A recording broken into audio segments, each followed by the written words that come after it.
de cirugía de columna. El día de hoy entonces vamos a hablar del enfoque del paciente con escoliosis compleja. Esta charla la vamos a dividir en dos partes. El día de hoy es abordar todo el tema de la aproximación clínica que uno tiene que hacer con estos pacientes y en la segunda parte de la charla, que será el próximo lunes, abordaremos toda la parte que tiene que ver con el manejo específico de esta patología, especialmente pues enfocado en el manejo quirúrgico. Mi nombre es Daniela Portavedo, yo soy la residente de neurocirugía que en este momento está en el área de cirugía de columna. Entonces, cuando vamos a hablar de escoliosis, tenemos que partir de unas ideas iniciales. Sabemos que la escoliosis hace parte de ese grupo de deformidades de la columna vertebral que van a estar presentes después de ese periodo embrionario, que no van a depender o a definirse como a partir de malformaciones complejas de la columna, sino que tiene que ver precisamente con el desarrollo de esta deformidad. Sabemos que el desarrollo de tanto la columna vertebral como el sistema nervioso es una relación muy directa. Ambos sistemas interactúan de tal manera que las alteraciones de uno van a desarrollar patologías en otros. De ahí parte la presencia de la escoliosis neuromuscular, y la alteración de la morfología vertebral no solo va a afectar desde el punto de vista postural y el balance del paciente, sino que también va a comprometer la parte de la deformidad del tronco y también de la cavidad abdominal, pudiendo llegar a producir alteraciones orgánicas y funcionales en los pacientes. Entonces, para dar inicio al tema, primero es necesario definir qué es la escoliosis. La escoliosis viene del griego escolios, que fue Galeno la primera persona que abordó este término, y traduce pues o viene del origen de la palabra que significa torcido. Y esta es la definición que nosotros tenemos ya ahora en cuenta, que es una definición complementada y que es proporcionada a partir de la SRS. Entonces estamos hablando que la escoliosis es una alteración que se da en un eje tridimensional, no es solo esa alteración coronal, aunque en términos de grados está definido como esa alteración coronal con unos ángulos mayores a 10 grados, pero que va a coexistir con una rotación de las vértebras hacia la convexidad, que es lo que nos va a producir la deformidad en el plano axial, y en el plano sagital va a conducir a una lordosis de ese segmento escoliótico. Entonces, por eso hablamos de una alteración morfológica tridimensional de la columna. Y este compromiso afecta esa relación que ya habíamos mencionado, no solo de la columna, sino también entre cavidades intratorácicas y abdominales. Entonces, el motivo por el que queríamos compartir este tema con ustedes es precisamente o a propósito de uno de los casos clínicos que tuvimos en la institución donde nosotros hacemos la práctica de cirugía de columna, y se trata de un paciente masculino de 14 años que es residente de un área rural muy alejada del municipio de Arboletes, que queda en el Urabá antioqueño. Y en este paciente, pues al observar la morfología y pues como la parte fenotípica y el examen físico, vemos que hay algunas cosas que nos llaman la atención y que nos deben alertar precisamente sobre esos elementos en el examen físico que nos debe hacer sospechar que es una escoliosis compleja. Y no solo pues observamos la cifosis y la deformidad que tiene el paciente, sino precisamente esto que les quisimos resaltar en la fotografía, la presencia de esas manchas café con leche que son muy patognomónicas y definitorias de la neurofibromatosis. Entonces, la idea es con estos pacientes, a través de las escoliosis complejas y de las diferentes etiologías, vamos a ver que hay muchas, pero la idea es a través de este caso clínico, pues abordar cómo se debe orientar cada uno de estos pacientes dependiendo de la patología que estemos tratando. Entonces, la agenda para el día de hoy, como les había mencionado inicialmente, entonces hoy vamos a tratar de hacer las recomendaciones para la evaluación prequirúrgica de la escoliosis compleja en estos pacientes, y lo vamos a abordar a través de tres preguntas. Primero, lo que les había mencionado, esos elementos de la clínica que nos van a clasificar una deformidad como compleja, qué exámenes van a ser pertinentes en el enfoque de estos pacientes y qué variables vamos a relacionar tanto de la clínica como de los exámenes diagnósticos que van a estar directamente implicados en el riesgo de la progresión de la curva y de la progresión pues de esta condición. Entonces, lo primero que vamos a tratar es esa valoración inicial y la clasificación. Entonces, clasificaciones en escoliosis hay muchas. una de las primeras que salió la dividía simplemente en un inicio temprano, hablando de un inicio temprano antes de los 5 años y otra que hablaba después de los 5 años, que fue una clasificación citada en los años 1970, aunque usualmente pues estas clasificaciones ya no las estamos utilizando, sí nos habla de algo muy importante y es que tiene que ver con ese periodo de desarrollo del pulmón durante la niñez. Sin embargo, las clasificaciones con respecto a la etiología que más tenemos presente en la literatura es una clasificación que se vino creando a partir de Koch y que básicamente podemos dividir el grupo de las deformidades espinales en 4 grupos principales. La primera, que es la que nosotros tenemos como más relación y la que más hemos estudiado, que es esa deformidad idiopática, que a su vez va a estar dividida en infantil, juvenil y del adolescente, dependiendo del periodo del desarrollo en que se presente la deformidad. La deformidad osteopática, que puede ser de características congénitas o adquiridas, la deformidad neuromiopática, que entonces no solo va a hablar de la escoliosis, pues en sí de la escoliosis neuromuscular, pero diferenciándola en lo que serían los síndromes de neurona motora inferior, superior y en los pacientes que tienen miopatías, como por ejemplo las distrofias musculares, y dentro de las misceláneas pues entran todo este grupo de escoliosis que no han sido clasificadas en las otras 3 etiologías, donde tenemos la presencia de escoliosis sindromática, por ejemplo, que están presentes en el síndrome de Marfan o en la neurofibromatosis, que sería el caso del paciente puntual que estamos tratando. También la presencia de escoliosis displásica por la presencia de de espondilopatías, la toracogénica y otras clasificaciones de escoliosis que no están incluidas en este cuadro inicial. Esta es como una de la ampliación o una ampliación precisamente de esa clasificación de COP y la traigo principalmente porque la idea sería entonces ampliar, ya aprovechando esta clasificación, ese grupo tan amplio de las escoliosis neuromusculares. Entonces, como les había mencionado, las vamos a dividir con todas esas enfermedades de neurona motora inferior y superior y las partes, la que tendría que ser dividida por las enfermedades miopáticas. Entonces vemos que es un amplio abanico de enfermedades en las que encontramos, por ejemplo, las secuelas del trauma raquimedular en ese periodo de desarrollo espinal y también los cambios que se pueden producir desde el punto de vista posoperatorio, por ejemplo, en pacientes que fueron sometidos a cirugías espinales a una edad muy temprana, que pudo haber sido no solo por trauma, sino también, por ejemplo, en la presencia de tumores. Y ya dentro de esa parte de la miscelánea, ampliando más la presencia de todas aquellas enfermedades sindromáticas que nos tienen que hacer sospechar la presencia o la causa de una neurofibromatosis. Entonces tenemos lo que tenemos que prestar atención en el examen físico, son estos signos de alarma con respecto a enfermedades de tejido conectivo, por ejemplo el síndrome de Marfan, que tiene pues una semiología muy clara, y también con otro tipo de enfermedades, por ejemplo las enfermedades de depósito o las enfermedades de errores innatos de metabolismo, por ejemplo como las mucopolisacaridosis, y en este caso del paciente que estábamos tratando, pues la neurofibromatosis. Entonces, ampliando con respecto a este caso, entonces la escoliosis en la neurofibromatosis, entonces sabemos que la escoliosis es la manifestación esquelética más común en estos pacientes con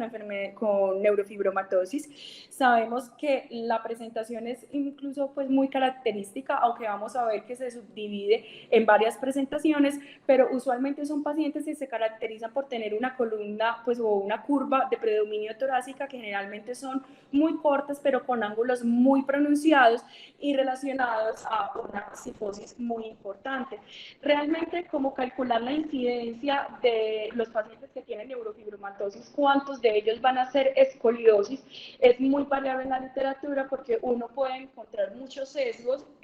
por ejemplo, en incidencias tan altas como el 60%, porque precisamente está siendo reportadas este grupo de casos pues en personas que se tratan de hacer enfoques, ya sea del sistema sistema musculoesquelético, ya sea neurocirugía o ortopedia, y mientras que ya dentro del cuidado general de estos pacientes, que no solo pues, son desde el punto de vista esquelético, hay otras incidencias que son reportadas mucho más bajas, que es del 10%. Lo importante es entender lo que les había mencionado, que es la presentación o la manifestación esquelética más común en este tipo de enfermedades. Entonces, cuando vamos a dividir, y de ahí es donde viene la complejidad de cualquier clasificación de escoliosis en términos de etiología, es porque a su vez las presentaciones que vamos a ver de todos estos síndromes que hasta el momento hemos mencionado, estas enfermedades neuromusculares que hemos mencionado hasta ahora, las clasificaciones que vienen después pueden subdividirse precisamente en la etiología o en la presentación clínica de estos pacientes. En el caso específico de la neurofibromatosis, entonces tenemos esa presentación o división que se hace en la literatura de una distrofia o no distrófica. Recordemos que la palabra distrofia básicamente nos está hablando como de una malformación del tejido, aunque cuando uno lo busca específicamente desde la RAE viene de una malformación o de unos cambios o una involución en alguno de los tejidos, precisamente por cambios desde el punto de vista nutricional. Cuando hablamos de una escoliosis distrófica en el paciente con neurofibromatosis, es la presentación más común de estos pacientes y tiene varias características. Primero es esa posibilidad o tendencia a progresar y que incluye las presentaciones más graves de la escoliosis en este subgrupo de pacientes, a pesar de que también está relacionada con el riesgo de deterioro neurológico, especialmente por esas cifosis tan pronunciadas que pueden tener los pacientes y no solo por la presencia de los neurofibromas. La no distrófica es un patrón muy similar y su tratamiento también es muy similar y su enfoque clínico a las escoliosis idiopáticas y se asemejan un poco más a estas. Entonces, cuando estamos hablando de una distrofia o una escoliosis distrófica en el paciente con neurofibromatosis, estamos hablando que hay unas características en la morfología de las vértebras que nos hacen pensar en la,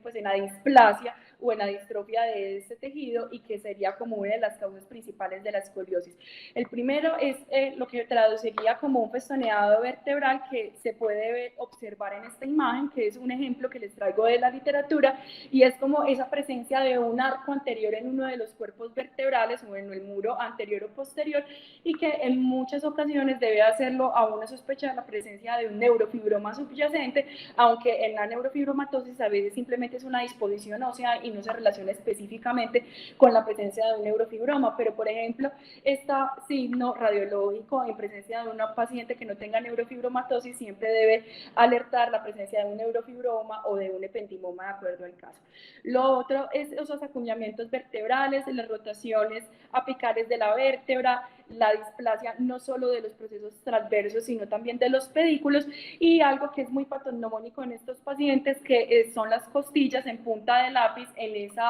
área de inserción entre la articulación costovertebral. Además, siempre la presencia de lesiones paravertebrales, como por ejemplo las neurofibromas, y aunque están presentes, pero son muy raros, está la subluxación de estas vértebras. Hay que tener en cuenta que todas estas partes de la distrofia que les acabo de mencionar puede condicionar la erosión ósea de las vértebras subyacentes o de la misma vértebra afectada, y también provocar el compromiso neurológico, no solo por el efecto de masa sobre el taco tecal, sino también en las ectasias durales que se han descrito en la neurofibromatosis, pero que son mucho más comunes en los pacientes con el síndrome de Marfan. Otra de las características que llama la atención y que en el paciente del caso clínico que había mencionado era la presencia de la cifosis o de cifosis muy pronunciadas en los pacientes con neurofibromatosis. Los pacientes que le tienen cifosis, como había mencionado en la primera parte de la charla, tienen un potencial muy grande de presentar un desarrollo neurológico. Básicamente tenemos como 3 presentaciones de la cifosis al momento de la presentación clínica del paciente que tiene la escoliosis. La primera es que se puede desarrollar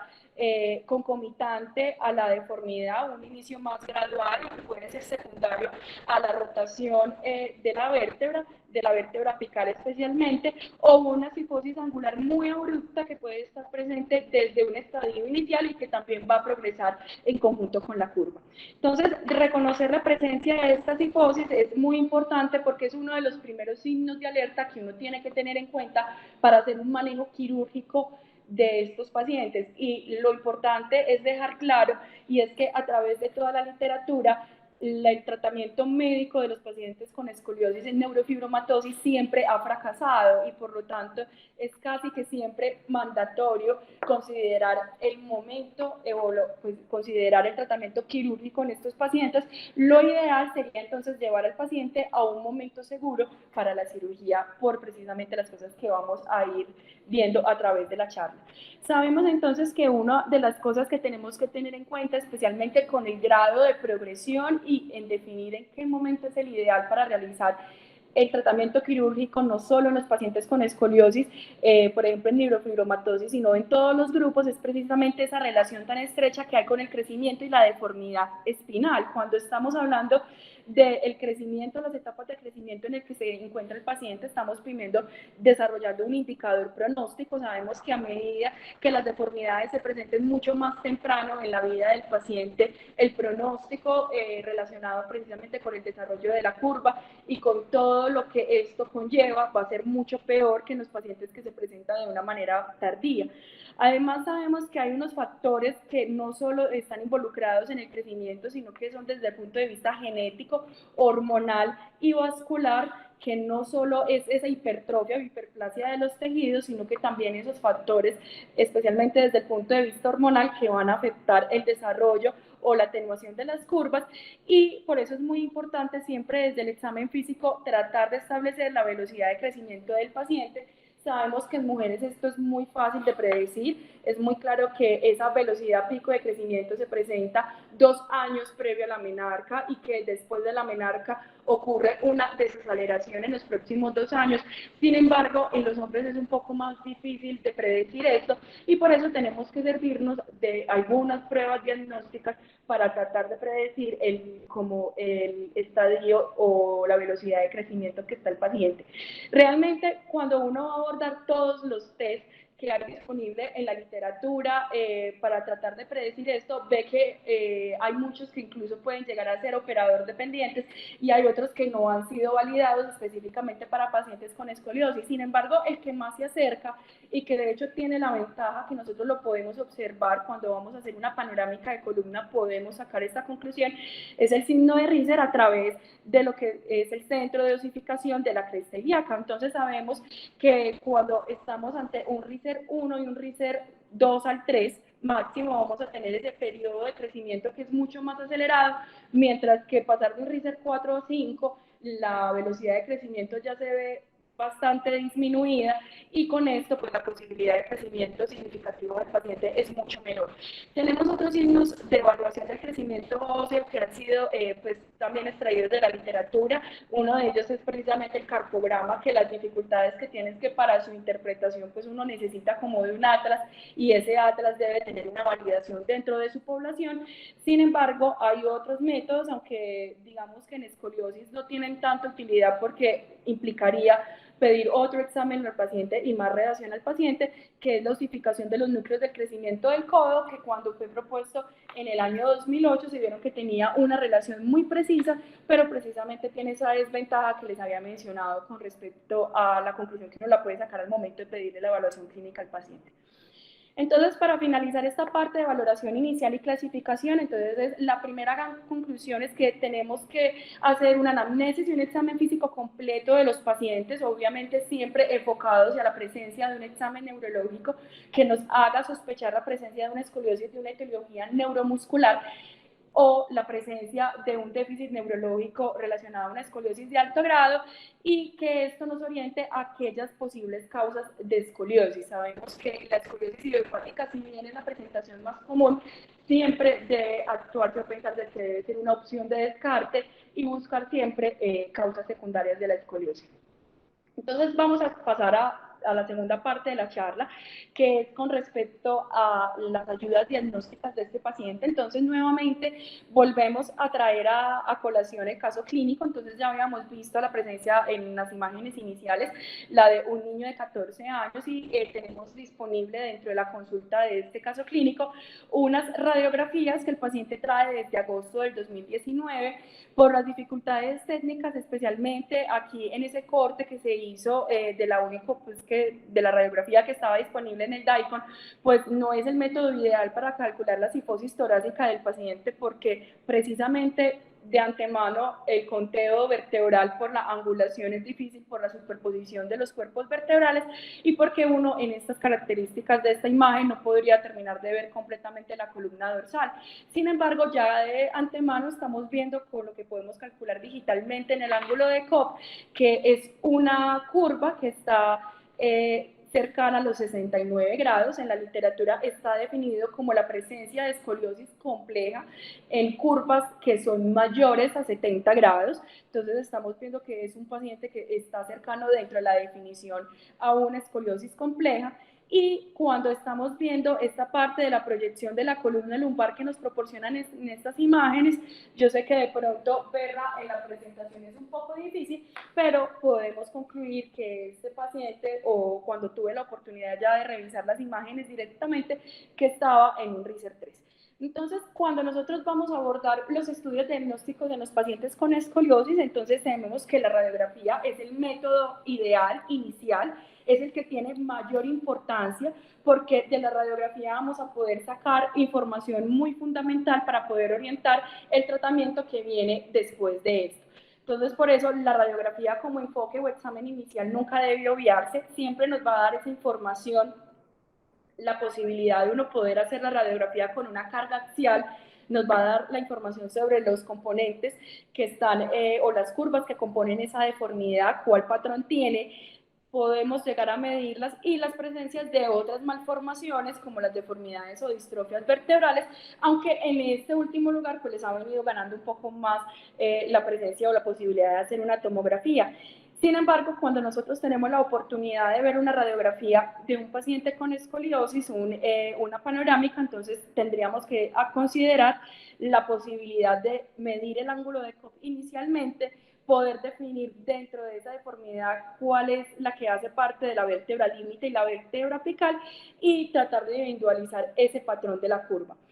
Hay unas particularidades en términos de la radiografía. Yo creo que una de las cosas que uno más lo perjudican o que incluso lo pueden afectar en las decisiones quirúrgicas del paciente es que muchas veces en nuestro medio, como no es una patología que sea tan común para los tecnólogos de rayos X, entonces a pesar de que exista el chasis adecuado para hacer las radiografías a estos pacientes, muchas veces esos chasis en la ciudad no están tan ampliamente disponibles y por otro lado, pues al momento de esos elementos técnicos pueden tener algunas cosas que no nos permite considerar que sea una radiografía ideal para este paciente. Lo primero que debe ser ideal o que uno saber que es una radiografía o un test de escoliosis que está tomado de una manera adecuada es que a nivel cefálico, por ejemplo, en este ejemplo que les traigo la literatura no se presenta, es que la idea es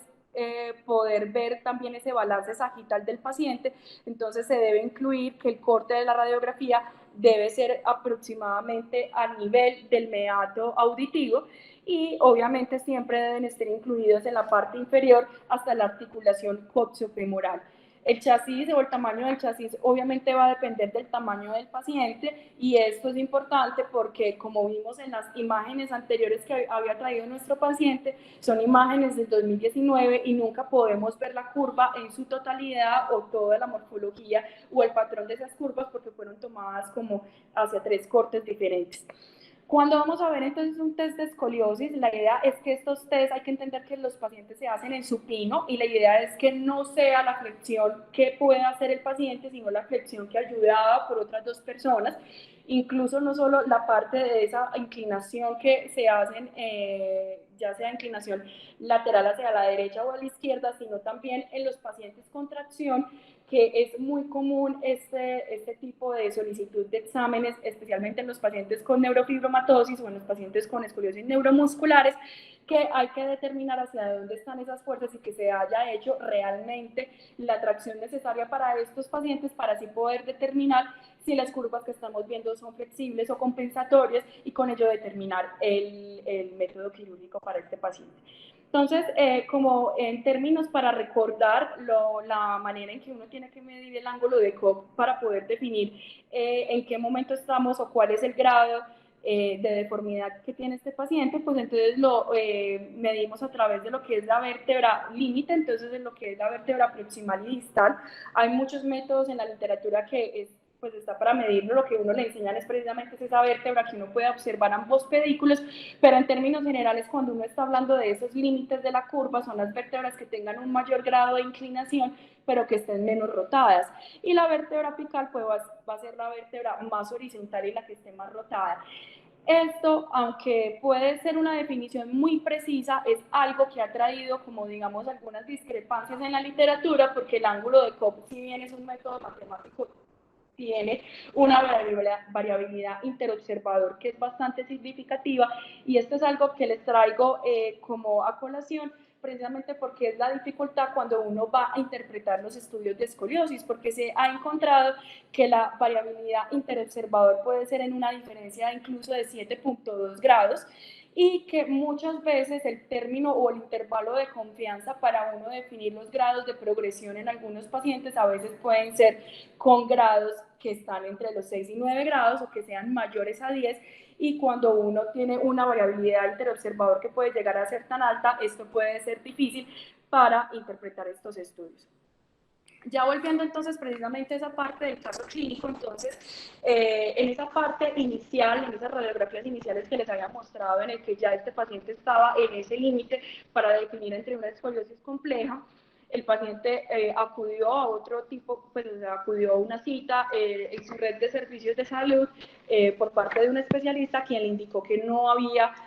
necesidad o que no tenía indicación de manejo quirúrgico, y por eso pasó como toda esta parte del lapso de tiempo hasta que en agosto del 2020 volvemos a obtener estas imágenes de unas panorámicas que estas sí ofrecen pues un poco de mejor calidad con respecto a lo que estamos buscando, y vemos una notable progresión de la curva. Entonces pasamos de un ángulo cercano a 70 a un ángulo de 115 con respecto a la progresión de la deformidad, y a la progresión de la cifosis también casi cercano de 10 grados, aunque como les había mencionado, la cifosis en la primera imagen no podía ser tomada de manera fidedigna, pero en este caso una progresión de la cifosis de casi 10 grados, llegando a alcanzar una cifosis tan alta como de 86 grados. Otra de las cosas importantes que tenemos que tener en cuenta cuando vamos a medir no solo estos ángulos es también la medición del balance espinal. De pronto el balance espinal nosotros lo tenemos un poco más interiorizado en la clasificación del ENQE con sus modificadores. Sin embargo, es importante en este tipo de pacientes con escoliosis compleja o escoliosis de etiología neuromuscular o sindromática, es precisamente ese balance que hay en el tronco. Es de pronto una medida que nosotros no estamos muy acostumbrados a tomar, pero la idea es evaluar como con respecto a la pelvis cómo está esa posición del tórax, y se traza con esta línea sacra media que en esta imagen está pintada de rosado, y a través como de la o sea, a través de la vértebra apical, la situación en la que está la articulación costovertebral, cuál es la distancia que hay entre estas dos líneas. En ambos, tanto en el balance del tronco como en el balance coronal, descompensaciones o valores, perdón, mayores a 2 centímetros, ya nos está hablando de un desbalance en la parte espinal de este paciente. Cuando entonces estamos del lado de estos pacientes con escoliosis compleja, entonces ya viene la posibilidad de enviar otros estudios diagnósticos. El segundo que uno tiene que tener en cuenta es la posibilidad de la resonancia. Sabemos desde el punto de vista de la escoliosis idiopática que mientras nosotros no tengamos signos de alarma, en teoría no existe la necesidad de pedir una resonancia a este paciente, y esta conclusión salió con base en este estudio realizado en el 94, que era de un estudio de cohorte de 22 pacientes que tenían curvas mayores de 70 grados, y en los que se hizo la resonancia, y que se encontraron que cuando uno no tenía alteraciones en el examen físico neurológico de estos pacientes, se sacó la conclusión que no existía la necesidad de enviarles resonancias a estos pacientes, y es una recomendación que quedó ligado a la literatura, pero con estudios más adelante les voy a indicar por qué siempre va a existir la necesidad de solicitar resonancias en estos pacientes. De antemano, entonces, sabemos que cuando tenemos una etiología neurológica o cuando el paciente va a ser llevado a cirugía y uno quiere hacer una correcta planeación de la cirugía, especialmente con la situación o la morfología de esos cuerpos vertebrales, lo ideal siempre sería pedir una resonancia al paciente, o cuando tiene un paciente con una escoliosis congénita. Entonces, a pesar de, les voy a mostrar entonces la resonancia de nuestro paciente. Entonces, lo principal que nosotros podemos observar en este conjunto de resonancias no solo es, primero, descartar la presencia de estenosis o de daño neurológico asociado al saco tecal por rasifosis, sino también hacer una búsqueda de neurofibromas que puedan estar condicionando algún grado de deterioro clínico del paciente. Este paciente tiene un examen neurológico normal. Y también lo que llama la atención siempre en este balance coronal de este paciente no solo es la relación y la presencia de la curva, que ya la habíamos caracterizado muy bien en los estudios por imagen, sino precisamente esa relación que hay con el tórax y esa hipoplasia y casi que separación entre el lóbulo superior y medio del lado izquierdo, del lado derecho, perdón. Bueno, entonces en la escoliosis compleja la resonancia siempre va a ser mandatoria, primero porque nos va a identificar esas causas o las posibles, siempre descartar las posibles causas de origen neurológico. A veces pueden estar relacionadas a las acetasias durares, a pseudomeningoceles o a las malformaciones de Chiari. Segundo, porque siempre nos va a descartar la presencia de compresión espinal y en este caso siempre la identificación de masas paravertebrales, por ejemplo, en el neurofibromas.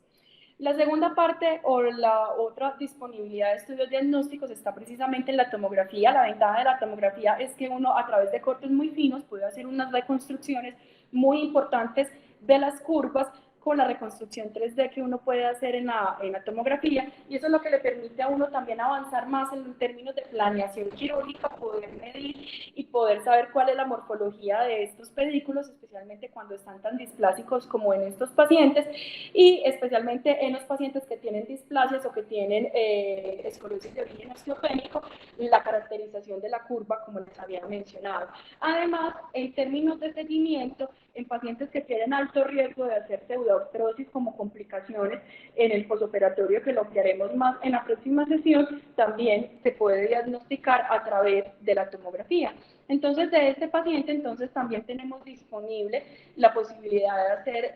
la tomografía, aunque el paciente está en supino, podríamos observar la presencia de estas curvas y también la presencia en estos cortes axiales, que voy a ir adelantando esta parte del corte sagital, precisamente en esas morfologías de los cuerpos vertebrales que yo les había comentado, especialmente en la distancia de los pedículos, son pedículos muy delgados, y en la presencia de unos forámenes muy grandes, y también en ese festoneado vertebral que se menciona en la tomografía que pueden tener presente estos pacientes precisamente como en ese ápice de la curva. Otro de los exámenes que también está propuesto en la literatura, pero que de pronto nosotros no tenemos como mucha cercanía, es precisamente la gamografía ósea. Es la indicación precisa cuando estamos sospechando que el origen de la escoliosis sea por un tumor que no pudo haber sido identificado por la resonancia, pero que sí se puede identificar por medio del metabolismo del radiofármaco. Es una de las como de las que está disponible en la literatura. Entonces, en términos de imágenes diagnósticas, siempre hay que tener disponibles las imágenes y estar claros, especialmente desde el punto de vista de la radiografía, que tengamos las especificaciones técnicas pertinentes que nos permitan tomar como la decisión más acertada en estos pacientes. La otra parte es entonces qué valoraciones son importantes. Entonces, como desde ese punto de vista de la función, sabíamos que el término de tener curvas tan pronunciadas puede traer complicaciones en órganos intraviscerales, ya sea en el sistema respiratorio o sistema gastrointestinal, y una de las cosas que más nos preocupa o que les preocupa también a los pediatras y a los neumólogos pediatras es todo ese compromiso que puede hacer desde la función respiratoria de los pacientes con escoliosis muy complejas. Entonces, las signos de alarma que les traje como en esta parte inferior de la diapositiva es primero que cuando uno tenga un paciente con escoliosis y tenga un paciente que presente disnea de pequeños o medianos esfuerzos o unas curvas torácicas muy grandes o deformidades de la caja torácica muy importantes, ese paciente tiene la indicación inmediata de realizar un estudio guiado especialmente por neumología, pero al menos de una función pulmonar por medio de una espirometría. Sabemos que los pacientes que tengan curvas mayores a los 45 grados son los que van a empezar a hacer, aunque en menor medida, unos patrones restrictivos pulmonares, y que básicamente está presente en todos los pacientes que tienen unas curvas mayores a 80 grados. Entonces sabemos que tenemos dos grupos de etiologías. No solo va a existir ese compromiso neuromuscular, especialmente en los pacientes con miopatías, con enfermedades de la neurona motora, por ese compromiso del centro respiratorio, sino también en esas etiologías congénitas cuando hay un compromiso del tórax. Entonces, aquí tenemos como el resultado de lo que tenía nuestro paciente. Entonces, tenemos simplemente como el reporte en la historia clínica de cuánto era la capacidad vital forzada de este paciente, que era del 41%, bastante limitada, porque de acuerdo a los valores que hay en la literatura, el promedio para uno considerar un valor normal debería de ser mayor del 80%, y esa relación con el volumen expiratorio máximo, que trata de ese volumen que el paciente es capaz de expirar en una expiración forzada, valga la redundancia, en el primer segundo, pues esa relación que existe entre la capacidad vital forzada, una relación que es muy precisa de casi el 98%, no se está hablando de un patrón restrictivo grave, y con eso lo podemos concluir que precisamente en esta paciente la capacidad vital, es decir, como la presencia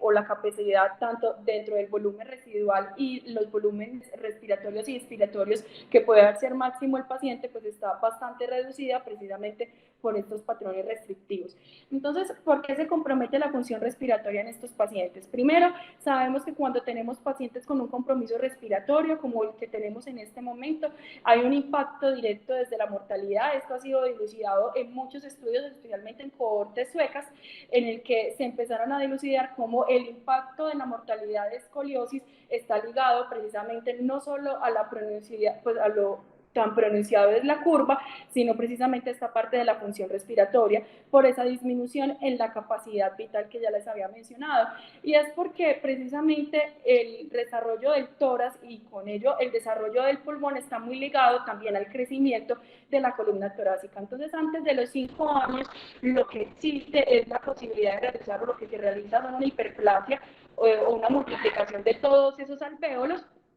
y que está dado principalmente como por estas vías de conducción del aire, mientras que después de los 8 años lo que va a existir es una hipertrofia alveolar. Por eso ese periodo crítico antes de los 8 años en que los pacientes van a ganar en volúmenes de alvéolos y que se van a ver perjudicados, especialmente cuando inician con deformidades muy tempranas. Lo otro que hay que tener en cuenta, y este es el llamado de atención sobre la fijación de pacientes que son muy pequeños, es porque en pacientes menores de 8 años vemos cómo es el crecimiento de la columna, mientras que el crecimiento de una columna lumbar pasa de 7 a 16 centímetros. El crecimiento de la estatura está dado principalmente por el grado de la columna torácica, y con ello también se hace el desarrollo del pulmón precisamente. Entonces, los pacientes con escoliosis congénita, que a su vez van a tener mucho mayor compromiso por la morfología de la caja torácica, porque probablemente van a tener alteraciones morfológicas de las costillas también,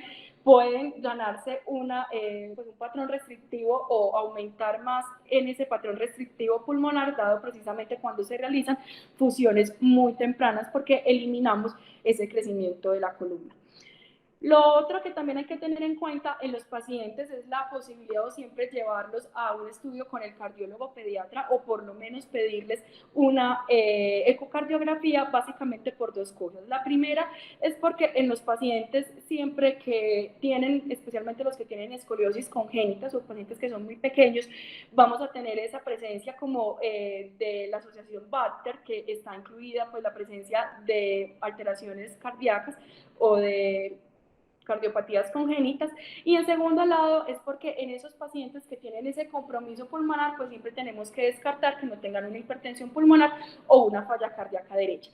Y dentro de esas interconsultas que nosotros tenemos que pedir con los pacientes con escoliosis, nunca olvidarnos de la parte nutricional del paciente, porque la nutrición o el estado nutricional del paciente se ha relacionado de manera directa con el impacto o con el resultado de la cirugía. Primero, en los pacientes que tenemos con desnutrición, sabemos que las complicaciones posoperatorias son muchísimo mayores, porque con ellos se aumenta la posibilidad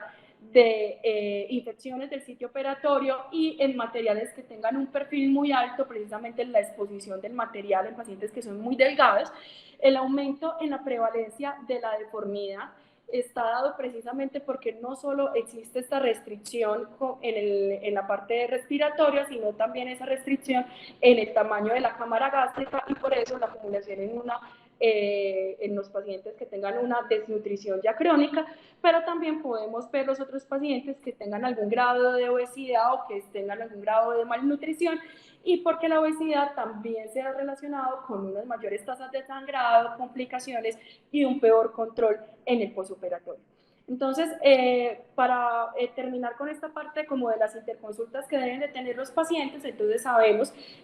siempre esa rehabilitación, la posibilidad de realizar una rehabilitación pulmonar si es necesaria, si todos esos exámenes que tendríamos que pedir así no lo dicen, y si tenemos la necesidad de realizar una rehabilitación desde el punto de vista nutricional para poder llevar a ese paciente a cirugía. Ya para finalizar, entonces, ¿cuáles son las indicaciones de cirugía o esas indicaciones que están acompañadas con los riesgos de progresión que tienen en la curva? En realidad, como en la literatura está muy claro que los pacientes con las escoliosis de origen por neurofibromatosis son quirúrgicas, entonces uno encontrar realmente un estudio que haya evaluado como la historia natural de la enfermedad, no son muchos, de hecho solo encontré uno en la literatura, hecho en el año 1994, que trató sobre 22 pacientes que inicialmente no fueron llevados a cirugía. Y en estos pacientes, en un seguimiento a un año, se trataron como de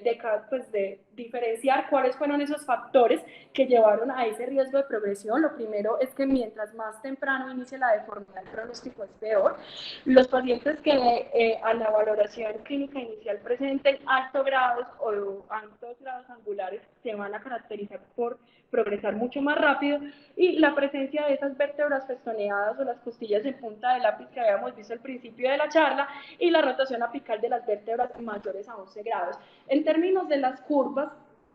como en realidad la diferenciación que se va a hacer de la curva depende mucho también del autor, pero lo que encontramos en este texto es precisamente en esos pacientes con cifosis muy pronunciadas o con rotaciones mayores de 90 grados, o cuando el ápice de la curva estaba a un nivel más caudal, eran como esas signos de alarma que nos hablaba de un mayor riesgo de progresión en los pacientes. Vemos entonces que nuestro paciente tenía varias de estas características en términos de progresión, tenía el festoneado vertebral, tenía una cifosis muy importante al momento incluso del diagnóstico inicial en el año 2019 o de los exámenes iniciales que tenemos en el año 2019, por lo tanto eso nos permitía predecir que la capacidad de progresión era mucho mayor. Entonces, ya para finalizar los puntos de práctica clínica, entonces el tratamiento, como les he dicho, el tratamiento médico en estos pacientes nunca va a ser exitoso, y el retraso en las intervenciones quirúrgicas siempre va a llevar a una deformidad progresiva que va a ser tan alta como la que fue en este paciente de casi 40 grados en un año, o ya cuando uno habla de unas progresiones muy altas que usualmente son mayores de 8 grados por año en el plano frontal, o de progresiones de la cifosis mayores a 11 grados. Entonces,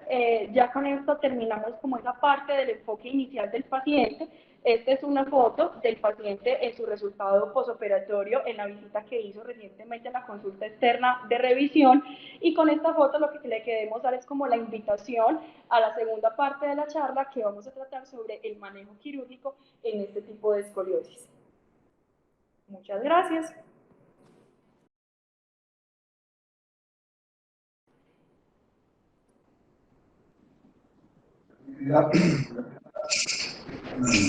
Angélica, muchas gracias. Muy interesante, muy complejo y todo lo dejo en manos de los expertos.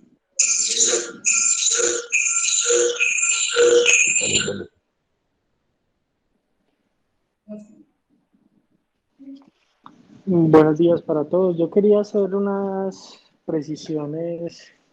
de varios puntos muy importantes. Uno, la radiografía panorámica es indispensable, o sea, ninguna radiografía sirve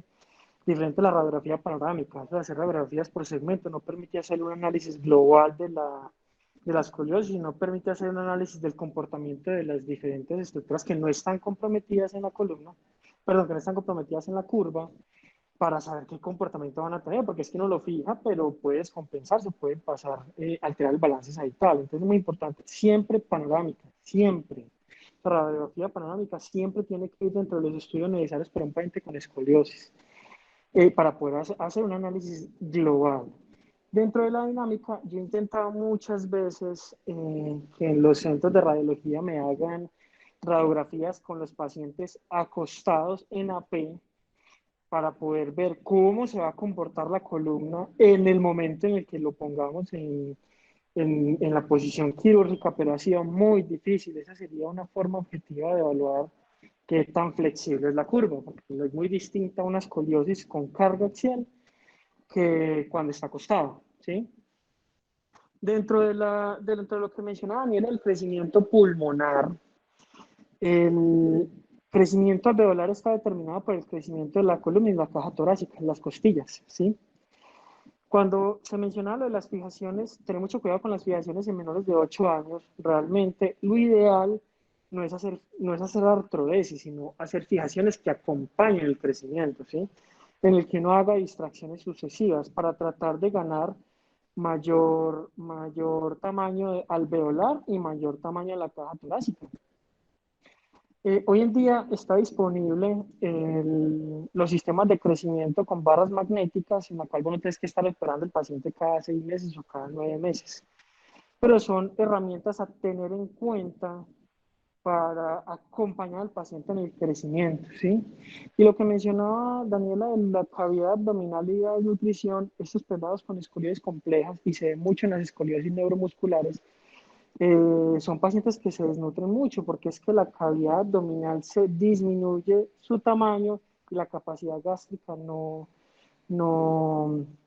disminuye también su tamaño, entonces se desnutren, no son capaces de alimentarse con suficientes volúmenes y cantidades. Entonces, cuando se hacen fijaciones, lo que se pretende es mejorar ese tamaño, ¿sí? Por eso es muy importante la valoración nutricional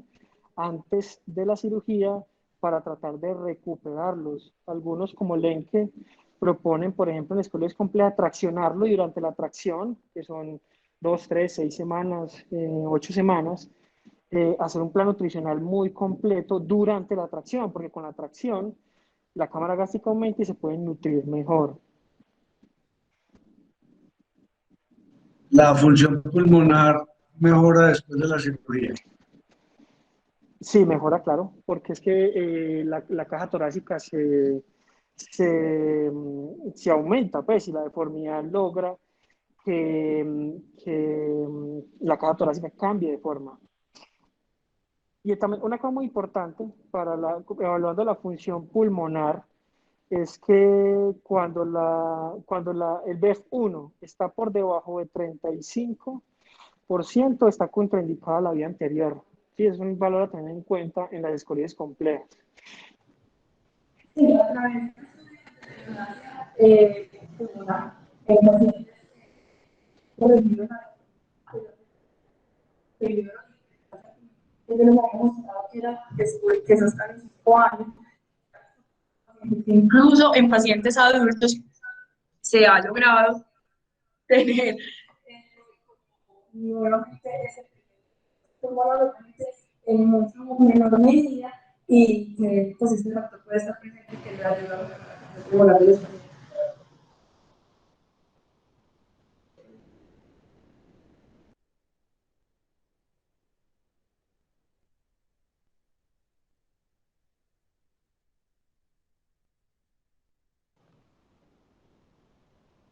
El doctor Gustavo quiere hacer algún comentario. Eh, claro que sí, Nacho. Ahí me escuchan. Muy bien.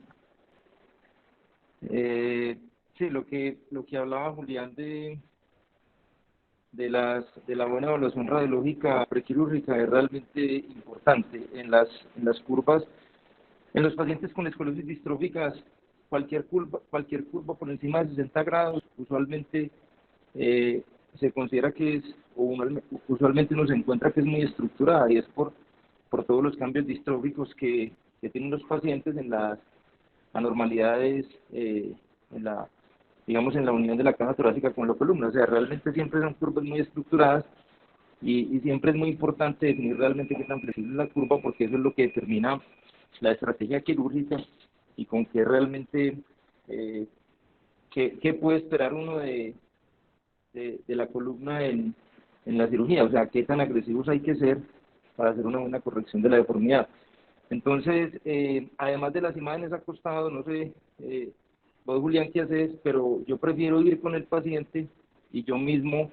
hacer, digamos, las maniobras de bending en la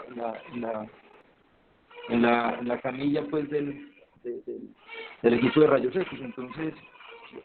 con una buena presión en el ápex, uno realmente puede saber qué tan flexible es la curva. Y otra de las cosas importantes en cuanto al manejo de estos pacientes con escoliosis tan complejas es que, pues, o sea, es un comentario y una pregunta para las personas que están, digamos, presentes en esta reunión y que de alguna forma pueden tener contacto con este tipo de pacientes, es cómo enfocan en su institución el manejo de estas patologías que realmente son muy complejas. O sea, si esto no se maneja o si esto no se le da un enfoque multidisciplinario, realmente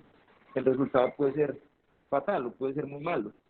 Estos pacientes necesitan un acompañamiento muy estrecho del grupo de anestesia, del grupo de terapia respiratoria, de los neumólogos, e inclusive en algunos casos del grupo de cardiología para tratar de establecer realmente cuál es el riesgo quirúrgico. Se sabe, por ejemplo, que la rehabilitación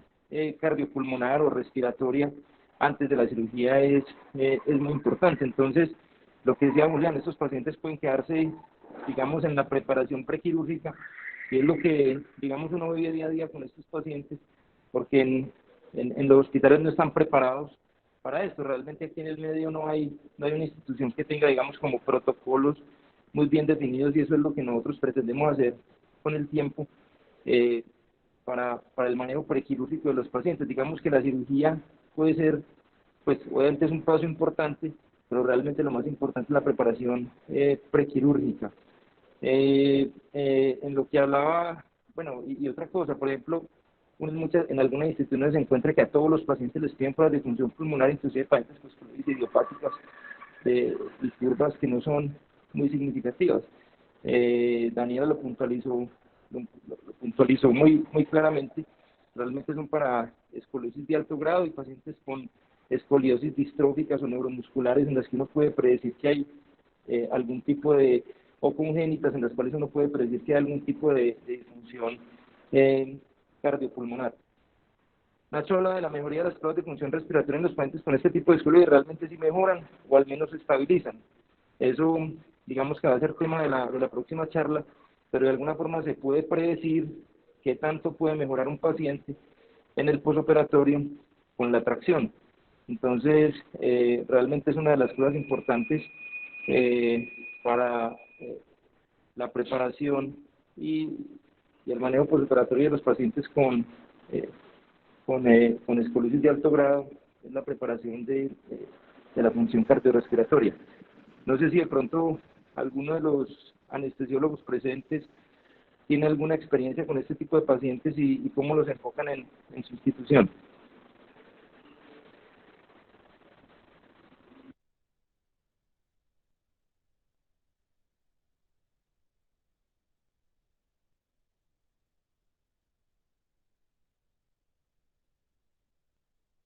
Perdón, no veo anestesiólogos, Gustavo. Yo quería hacer un comentario adicional, Gustavo, con respecto a las radiografías. Lo que pasa es que idealmente, pues uno mismo tiene que bajar a hacer las radiografías en tracción, en bending, en lo que uno quiere ver para ver la flexibilidad de la columna. Lo que pasa es que casi nunca dejan los pacientes en la institución donde uno lo ve para poderle hacer el enfoque multidisciplinario, sino que buscan y los llevan a instituciones donde les sale más económico al asegurador. Entonces termina uno perdiendo la posibilidad de hacer un enfoque adecuado con la radiología. Por ejemplo, una cosa que utilizábamos mucho en los pacientes con cifosis era que los acostábamos y les poníamos un rollo muy grande para hacer un pulcro sobre el ápex de la cifosis para ver qué tanto mejoraba. Y eso nos ayudaba a hablar la flexibilidad. Lo otro, hacerlo con tracción, hacer la radiografía en tracción. Puede ser con la tracción, el tipo de tracción esquelética de alocráneo, perdón, o uno mismo traccionarlo en radiología, sino que es muy difícil. Yo nunca he podido tener un paciente de escoliosis que yo pueda bajar en la institución donde estoy y poder hacer la radiografía yo mismo y poder hacer los bending.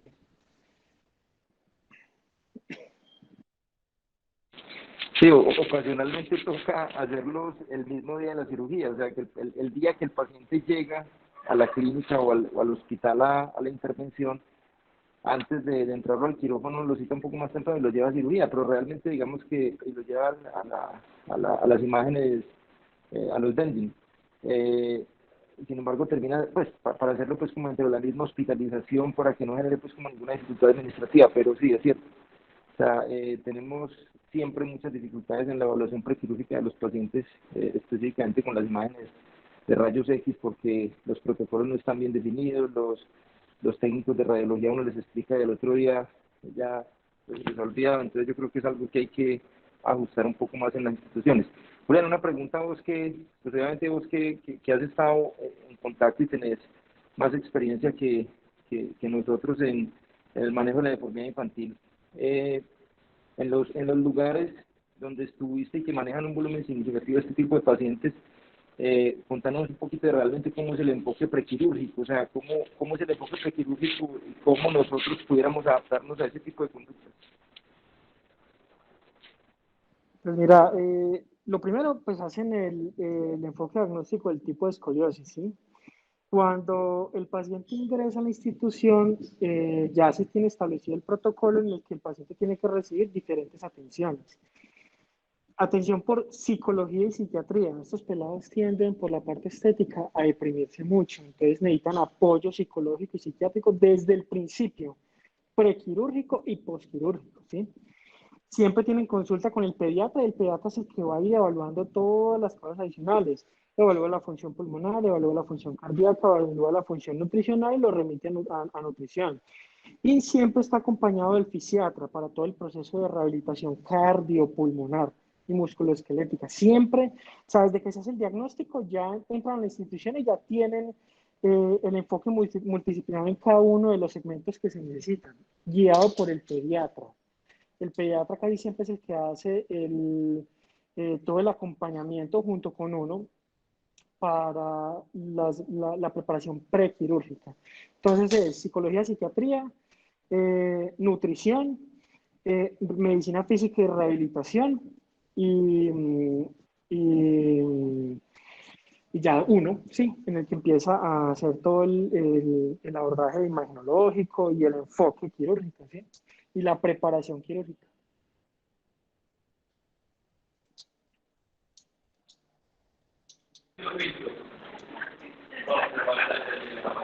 Bueno, excelente, Nacho, yo creo que el tema está agotado, no sé si alguien más tiene algún comentario. Hoy era básicamente como la parte motivacional para un tema que es muy complejo y entre otros vamos a hablar de los aspectos quirúrgicos que realmente pues lo que más nos gusta y nos apasiona.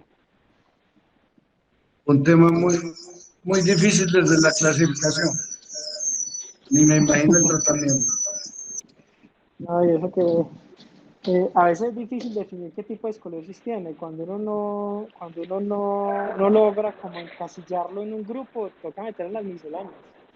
Y a veces hay Claro. muchos síndromes que uno no logra definir. Yo hace poquito operé una paciente en la clínica Las Vegas que cuando tenía una escoliosis severa tenía 85 grados, la operé con el profe Rivera. Cuando yo la vi muy rara. Tenía facies extrañas, las manos con los dedos en desviación cubital, tenía luxación de las patelas, debilidad en los codos. Parecía una artroglifosis, pero se la mandé al genetista. El genetista está embalado, no ha podido definir qué síndrome genético es. Entonces hay que abrir mucho el ojo en los pacientes con escoliosis congénita porque hay muchos síndromes por buscar. Entonces, la valoración genética, que no lo había mencionado, también es súper importante.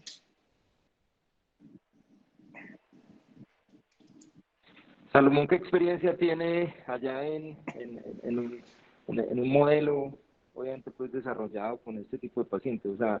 ¿ustedes qué hacen para enfocar este tipo de pacientes?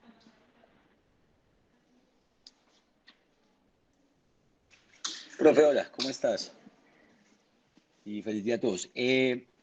Por ahora, como yo estoy en el hospital, en el Sacré Cruz, donde solamente es más trauma, estoy pendiente de hacer una rotación de 2 meses con Stefan Paren, que creo que es este año, pues como para estar más familiarizado con todo el protocolo y ellos pues lo tienen muy bien establecido. Con Paren me interesa mucho también estar como en la parte de fijación anterior, pues de anclaje con toracoscopia, pero pues oportunamente les diré bien cómo funciona. Ahora no te podría decir porque pues no he estado todavía en el Hospital San Justín, donde manejan un volumen importante de este tipo de pacientes y pues se les hace un manejo integral con neumología pediátrica, con un equipo de rehabilitación importante, dan altas tempranas, pero no, en este momento pues no te puedo decir cómo manejan todo ese protocolo prequirúrgico, prediagnóstico. Gustavo, una cosa que yo quisiera mencionar, Sí, ya que, o sea, lo que pasa es que yo creo que a nosotros en Colombia falta que empecemos a especializar servicios, ¿sí? En Medellín también podemos hacer eso, o sea, hay que especializar servicios. Por ejemplo, en Bogotá, yo que vivo en Roosevelt, el Roosevelt es un servicio subespecializado, o sea, en columna están enfocados en escoliosis y manejan las escoliosis más complejas de Bogotá, se manejan en el Roosevelt. O sea, cualquier caso maluco que todo el mundo dice, no, no, no, este caso está muy difícil, vaya busquen a Montero. Y buscaban también al doctor Meneses, que en paz descanse. Pero decían, vayan al Roosevelt, que en el Roosevelt allá le manejan sus escoliosis complejas. Yo creo que eso tenemos que empezar a hacer acá en Medellín, empezar a especializar servicios. Que en este sitio le manejan la escoliosis, vaya ya que le manejan la escoliosis. Que en este sitio le manejan esos tumores complejos de base de cráneo, vaya a esa institución. Que en este sitio está especializado en vascular, como está haciendo el doctor Boris y su grupo, vaya a esos sitios, ¿sí? Tenemos que empezar a subespecializar las cosas para hacer manejos de patologías cada vez más complejas que nosotros tenemos todas las capacidades técnicas y científicas, pues todo el grupo de neurocirugía de Medellín tiene todas las capacidades científicas y técnicas para empezar a manejar patología muy compleja. de acuerdo, Julián, y realmente es uno de los problemas administrativos graves pues, que tenemos como para crear experiencia en Colombia, y es la atomización que hay de los casos en las ciudades, y obviamente eso lleva a resultados que puede que no sean tan buenos que cuando se manejan en un grupo que realmente vaya acumulando experiencia con el tiempo. Completamente de acuerdo con ese comentario, doctor Julián. Por ejemplo, nosotros en el Pablotón que tenemos todo, o sea, todo lo que puede necesitar un paciente con este tipo de deformidad, a nosotros nos puede llegar un paciente de estos, uno cada año o uno cada 2 años. Supone uno que los otros pacientes están en las otras Así es. instituciones grandes de la ciudad. Entonces, es verdad, o sea, la patología neuroquirúrgica compleja definitivamente hay que centralizarla para que los resultados mejoren. Bueno, muchas gracias. Un comentario final, sí, al respecto. Y no solo pasa por la parte administrativa, ¿cierto? Pasa como en este paciente que pues se retarda un poco el diagnóstico y la decisión de tratamiento porque en estas otras instituciones el mismo especialista se queda indefinidamente con estos pacientes, viéndolo progresar. Entonces muchas veces no solo pasa por lo administrativo. Entonces pues como desde nuestra conciencia tenemos que saber qué pacientes nos llegan, cuáles realmente podemos tratar bien, de la mejor manera, y cuáles debemos remitir. Lo que he visto acá, a pesar de que Mactión, por ejemplo, mi profe en el hospital donde se hace trauma y más de adultos, él pues es un cirujano muy bueno y trata también muchos pacientes con escoliosis más adolescente. A él no le da pena llamar a parent y decirle te voy a mandar a este paciente, operémoslos juntos, o sea, la comunicación es directa. Entonces, parte también de eso, o sea, directa y específica por cada paciente. Te va a mandar tal paciente con nombre tal, con número de identificación tal, tiene esto y esto, si quieres lo enfocas vos, lo operamos juntos, ¿cierto? Pero es muy importante la comunicación y por el paciente específico. Y al final, entonces, ingresan al paciente al hospital donde se puede hacer todo, se puede tratar en conjunto, operar en conjunto, pero es vital pues también esa comunicación, o sea, que no nos tiemble la mano de llamar al especialista que está en la institución indicada para hacer el manejo ideal de un paciente. Exactamente, Salo. O sea, es pasar del trabajo individual al trabajo por grupos. Tenemos que hacer grupos especializados de trabajo. Allá es a donde tenemos que apuntar a largo plazo, porque acá en Colombia, en Medellín, tenemos como hacer cosas muy, muy, muy buenas, al nivel de Estados Unidos, al nivel de Canadá, al nivel de Europa. Hay dificultades administrativas, claro, pero tenemos todo el conocimiento y la experticia para poder hacer eso que vos estás diciendo. Eso, allá es a donde tenemos que apuntar, a hacer trabajos en equipos multidisciplinarios para atender, y esto va en beneficio de los pacientes.